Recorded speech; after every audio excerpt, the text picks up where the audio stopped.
Hey, welcome. I'm really glad that you decided to join me on this journey. If you're here, what that tells me about you is bottom line, you want more of God. You want to go deeper in God. You want to go deeper in His Word. You want to go deeper in His presence. You want to go deeper into revelation. And if you stick through this whole series, this is going to be a significant transformation in your life. I want to honor your time, so let's get down to it. So this is the New Wineskin Bible series where we're tearing down the barriers that divide the church. And yes, this is going to be a teaching, but even more than a teaching, it's going to be helping you to be able to be convinced about a revelation that can change your life. So New Wineskin Bible series, tearing down the barriers that divide the church. We're going to start Module 1, the cart and the horse, and how the church gets this all backwards. We'll do part 1 now, and then each part that we do will be labeled so you can pick things up exactly where you need to pick them up. About 2 decades ago, something happened in my life that was absolute transformation. This revelation that I'm going to share with you dropped into my life, and it absolutely changed me. I can't tell you how I got there. I wasn't looking for it. But all of a sudden, all I could do was I could only see this. I'll give you the details in a minute, but basically, I've been there. I know this is real. It's sort of like trying to tell people who've been to heaven. Tell them that heaven is not real. It's not going to work. You're not going to tell me this isn't real. I've been there. I know this is real, and I want to live there. And yes, it's true that experience doesn't form the basis of our doctrine, but also, if your doctrine is true, your experience should line up with that truth. So here's a question for you. We talk about the cart and the Trojan horse. What is it that we mean when we say the cart and the horse? When we say you got the cart before the horse, what does that mean? Well, at least in America, basically what we're saying is you got things out of order. And if you've got things out of order, here's a couple of questions. Do things tend to work better or worse when things are out of order? Well, obviously worse. Are things generally easier or harder when things are out of order? Yeah, harder. Is there less stress or more stress when things are out of order? Well, pretty much. Out of order is going to produce more stress. And so the point is if we can get these things in the right order, everything is going to change. What I mean by the right order is who or what is the cause and who or what is the effect, who or what is the initiator, who or what is the follower, who is the source, who is the response. And I think that most people would theologically agree, but I think not everybody lives here. I'll say it this way. Most people would theologically agree with what I'm going to say, but very, very few people live there.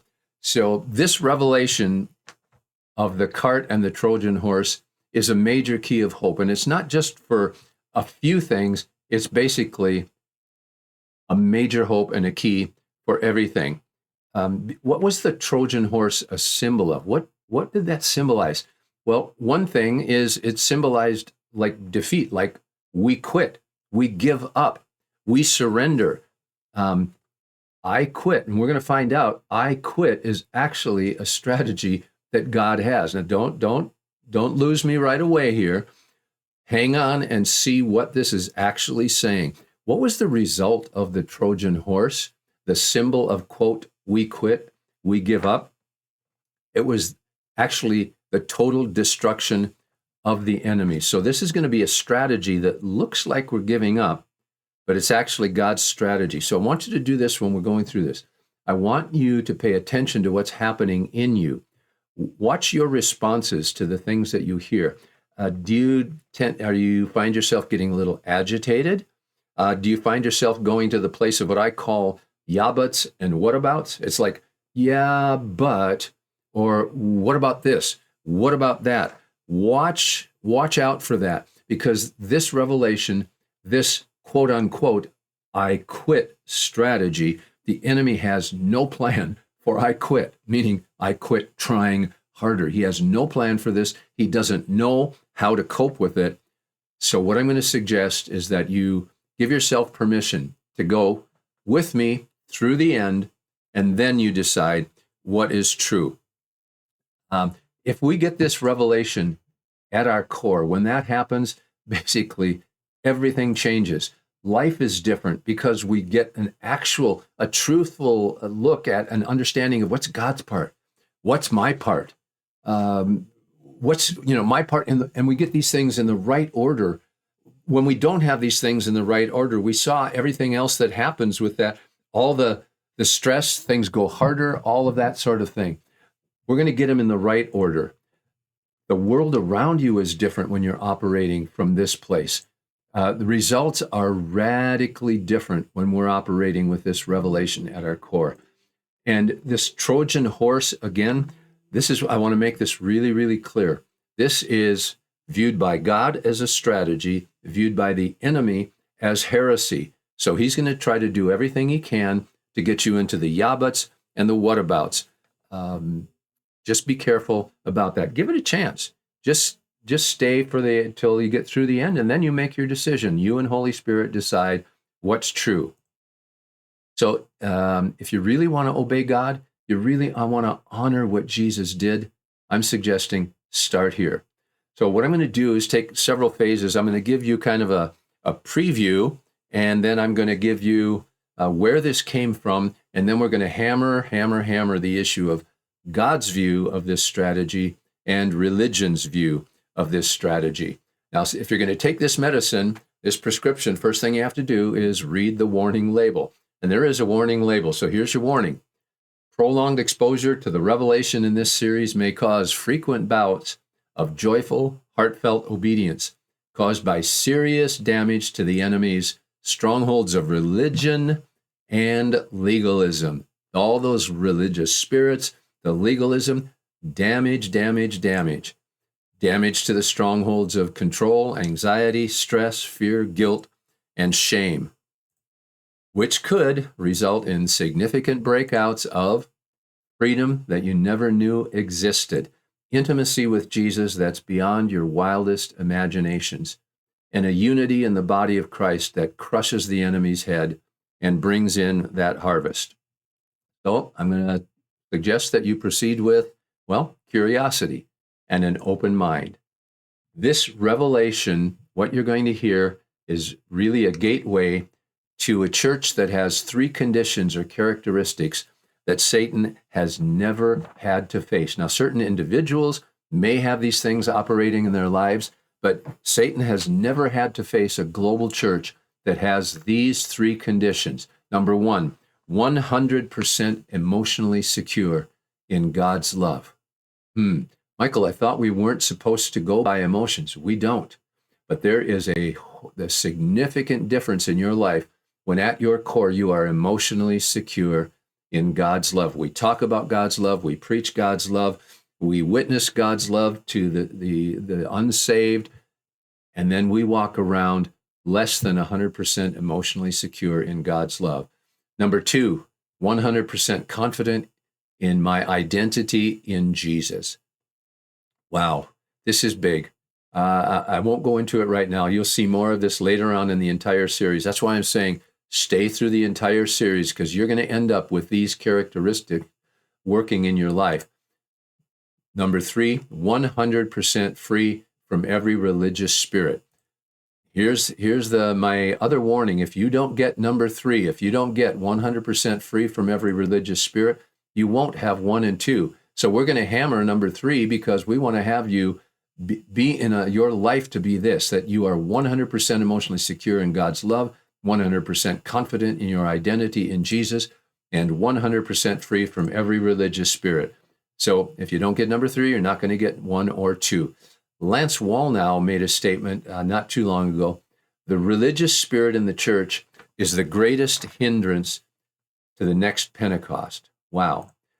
Apostle Tim Sheets said, God is going to clean house and get rid of some religious junk. Now, I'm going to give you more details, but I want to just give you kind of an upfront preview the cart and the horse in plain sight. And I want to show you some of the Bible's most famous verses. I remember where I was when this hit me, and I had just never seen it this way before. This is Psalm 23. Who in the world doesn't know Psalm 23? But watch this. Watch for the he's, because we're looking for the cart and the horse. The horse is the cause. The cart is the effect. The horse is God's part. The cart is our part. So watch for the he's here. Just giving you a preview of the cart and the horse, and it's been there right in plain sight the whole time. Yahweh is my shepherd. I shall not want. Or as another translation says, I lack nothing. Why do I, the cart, lack nothing? Because Yahweh, the horse, is my shepherd. He is the cause, the effect of Yahweh being my shepherd is I lack nothing. He makes me lie down in green pastures. Whoa. You know, the Bible calls us sheep. We are all like dumb sheep. We don't even know how to lie down in the green pastures. He makes me lie down in green pastures. He leads me beside the waters of rest. He restores my soul. He leads me in the paths of righteousness for his name's sake. Yea, though I walk, oh, finally, a cart. I walk, where do I walk? Through the valley of the shadow of death, and I will fear no evil. Well, that's the effect. Why do I fear no evil? For you, the horse, Yahweh, for you are with me. Your rod, your staff, they comfort me. That's why I fear no evil, not because I initiated and decided I'm going to be absolutely fearless. No way. You prepare a table before me in the presence of my enemies. You anoint my head with oil. My cup runs over. Look at this. You prepare a table before me in the presence of my enemies. When we've got all the garbage that's hitting us, enemy trying to take us out, emotions going nuts, your thought patterns all over the place, he prepares a table before us.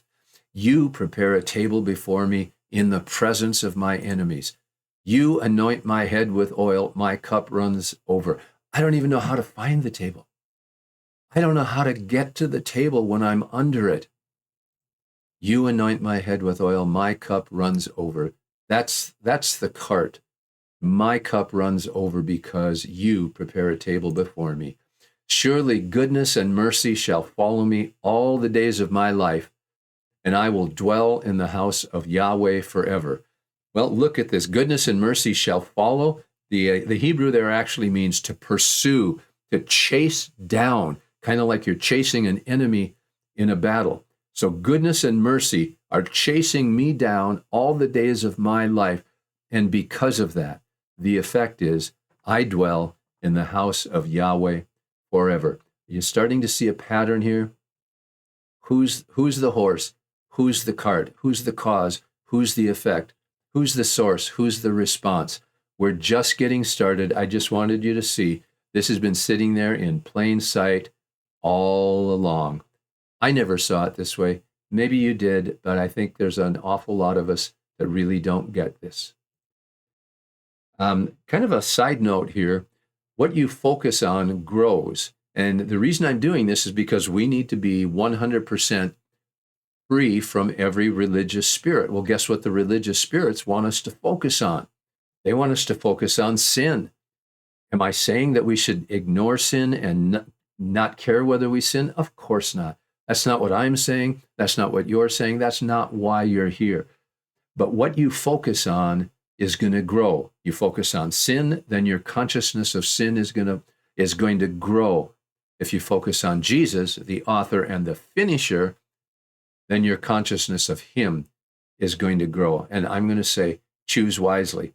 Don't just go with maybe what you've been taught about sin. I am not, I'll say this 1,000 times, I am not saying sin is not important. But what if there is a greater sin that we're not aware of, and that sin has to do with us focusing on us and what we do instead of on him and what he does? If you stay through to the end of this series, you're going to see that, and I promise you, you've never seen it this way. So here's a question. Of course, Can willful, continual sin totally mess up your life and possibly put your salvation at risk? Well, yeah, absolutely. So don't do it. I mean, it's just simple. But if you're here, that's not your heart. You're here because you want more of God. You're not looking for excuses to sin. So don't let the enemy twist this and say, yeah, we can do anything. That's not at all what I'm saying. Bill Johnson put it this way: are you doing stupid stuff? Knock it off. So it's just pretty simple. Yeah. Doing stupid stuff, knock it off. Yeah, sin is not a good thing. Don't do it. But your focus and your choice, you can either focus on what you did wrong or what he did right. So you can either do Hebrews 12:2, looking unto Jesus, the author and the finisher of our faith, or you can be focused on looking at self. You can looking unto self as the nullifier and the nullifier of the blood of the Lamb. Not a real good place to start. So I want to take you to where this thing came from. Now, this happened, like I said, over 2 decades ago. I was asked to lead a Bible college, a small Bible college. And after the time where I agreed to lead the Bible college, something started happening. Just suddenly, I wasn't asking for this. I wasn't trying to get anything, wasn't trying to get something to teach in a class. It's just all I could do. I was just reading the Bible, and all I could do, I would see people doing really stupid things. But I couldn't focus on the stupid things. Yes, I saw they did stupid things, but I saw God's response. It blew me away. It was totally different from what I'd been taught when I was in Bible college. It's totally different than what I had believed. But all I could see was, yes, they did this stupid thing, but what was God's response? And it was such a profound experience. And it's actually a realm. It's not just a teaching. So stick with me for a bit here. I'm going to give you just kind of a 30,000-foot view of where this came from. And I'm going to do it real quickly. We'll pick it up again in part 2.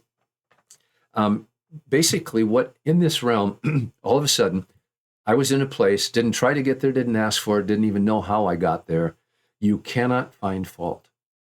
You can see right in front of you. You can see the sin, but you really, in a sense, cannot see the mistakes.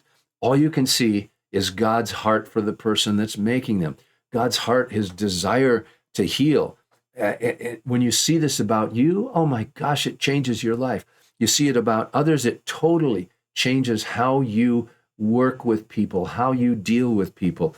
And if you want to share the gospel, when you see people who are lost right now, when you see them from this place, it changes everything about how you share the good news. The good news actually becomes really, really, really good news. And the fruit of this experience of what happened when all of a sudden I was in this realm, I can't even tell you again how I got there, but the fruit was people just started coming out of the woodwork and just pouring their guts out to me. They're pouring out pain. These people are in deep, deep pain. And you know what? I really could not see the problem, so to speak. All I could see was the heart of God and God's desire to heal. Again, I didn't ask for this. It was just boom, it was there. So what I'm going to try to do in this series is I'm going to try to take a semester of Revelation and give it to you in a few minutes. Now, it's impossible, but hopefully you'll get the gist. You have to remember, you would have come in every week for a semester, coming in every week, getting bombarded with the goodness, the mercy of God. Everything, this acrostic, I'll share where this all came from in the next part. So I'm going to pause right here and bring part 1 to a close right now, and then we'll come back, we'll pick it up from where this came from, the acrostic of the M.E.R.C.Y of God. I'll see you in part 2.